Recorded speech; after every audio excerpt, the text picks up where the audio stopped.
जय श्री कृष्णा। आज मैं आपको हर छठ से संबंधित कुछ जानकारी देना चाहती हूँ, जिसमें है कि यह व्रत कब किया जाता है, इसकी पूजा विधि क्या है इसका महत्व और इस व्रत में हमें क्या खाना चाहिए, क्या इसके नियम हैं। तो चलिए जानते हैं कि यह व्रत कब मनाया जाता है। भाद्रपद मास के कृष्ण पक्ष की षष्ठी तिथि को हर छठ का व्रत मनाया जाता है। यह संतान की लंबी आयु के लिए व्रत किया जाता है। इसे बलदेव छठ, लल्ही छठ, रंधन छठ, तीन छठी और चंदन छठ के नाम से भी जाना जाता है। मान्यता है कि इस दिन भगवान कृष्ण के बड़े भाई बलराम का जन्म हुआ था। इस दिन बलराम के साथ भगवान कृष्ण की भी पूजा की जाती है और ऐसा भी कहा जाता है कि इस व्रत के पुण्य से संतान की लंबी आयु प्राप्त होती है हल षष्ठी की व्रत पूजा विधि। इस दिन प्रातःकाल उठकर स्नान आदि करके साफ कपड़े पहन लेना चाहिए। इसके बाद भगवान सूर्यदेव को अर्घ्य दें। अब मंदिर या पूजा घर में गंगा जल छिड़क कर शुद्ध करके एक चौकी पर लाल या पीला कपड़ा बिछा दें। फिर चौकी पर बलराम जी की और भगवान कृष्ण की मूर्ति रखें। दोनों देवताओं को चंदन का तिलक कर फल, फूल, दीप आदि पूजा सामग्री अर्पित करें। भगवान गणेश और माता पार्वती की पूजा के साथ छठ माता की भी पूजा करें।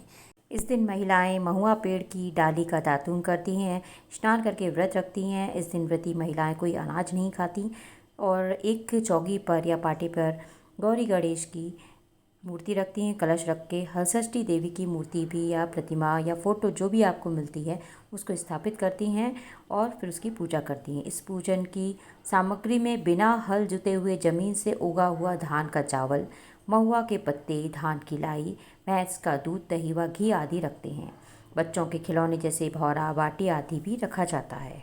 इस व्रत में तालाब में पैदा हुई चीज़ें ही खाई जाती हैं। हल से जुता हुआ कोई भी सामान नहीं लिया जाता। इसमें यदि आप चाय भी पीते हैं तो वो चाय आप महुआ के पानी से बना सकते हैं। इसमें शक्कर का उपयोग नहीं किया जाता। इस दिन तामसिक भोजन जैसे प्याज, लहसुन का सेवन बिल्कुल भी नहीं करना चाहिए। पूजन के पहले महिलाएं अपने आंगन में झरबेरी, पलाश और कांसी की टहनी लगाकर पूजा करती हैं। छठ माता का फोटो लगाकर उनको 7 अनाजों को मिलाकर बनाया हुआ बुआ हुआ सतनजा और दही तिन्नी के चावल से भोग लगाया जाता है। इसके बाद व्रत की कथा सुनी व पढ़ी जाती है। इसमें छठ माता को पूरी श्रृंगार की सामग्री चढ़ाई जाती है और उसके बाद जब पूजा हो जाती है उसके बाद इसकी आरती करने के बाद उसका प्रसाद हम दे देते हैं। लेकिन इस दिन महिलाओं को बिल्कुल भी अन्न अनाज नहीं खाना होता है। तो ये थी हर छठ से संबंधित थोड़ी सी सामान्य जानकारी। यदि आपको वीडियो अच्छा लगा है तो मेरे चैनल को सब्सक्राइब जरूर करें और कमेंट करके बताएं कि ये जानकारी आपको कैसी लगी। जय श्री कृष्णा, जय छठ माता।